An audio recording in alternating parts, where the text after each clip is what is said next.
Pandian store serial இன்னைக்கான எபிசோடில் மீனா வந்து அவங்க ஹஸ்பண்ட் கிட்ட சொல்கிறாங்க, நீங்கள் கடன் வாங்கி தானே அந்த பேக்கை கொடுத்தீங்க, அந்த அமௌண்ட்டை கொடுத்துருங்க அவங்கக்கிட்ட அப்படின்னு சொல்லி.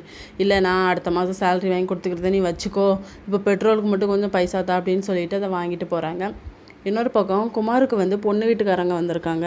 அப்போ குமார் வந்து, நீங்கள் எதுக்குப்பா வர சொன்னீங்க, என் விஷயத்தில் எதுனாலும் இனிமேல் நீங்கள் என்ன கேட்டு பண்ணுங்கள், இப்போ நான் கல்யாணம் பண்ணுற ஐடியாவில் இல்லை அப்படிங்கிற மாதிரி சொல்லிடுறாரு.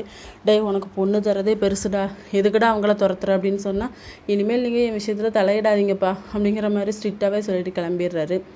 அதை எல்லாமே சோனியா வந்து கேட்டுட்டு தான் இருக்காங்க. நேராக வீட்டுக்கு வராங்க. அரசிக்கிட்ட வந்து பேசிக்கிட்டு இருக்காங்க.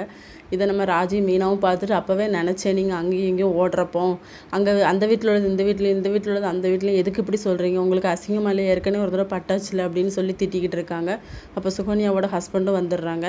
நடந்த விஷயத்த எல்லாமே சொன்னதுக்கப்புறமா, நீ எதுக்கு இப்படி பண்ணுற, நான் உன்கிட்ட எத்தனை தடவை சொல்லியிருக்கேன், நான் பேசிக்கிறேம்மா, நீங்கள் போங்க அப்படின்னு சொல்லி ராஜியும் மீனையும் அமுச்சு விட்றாங்க. இதோட இன்னைக்கான எபிசோட் முடியுது.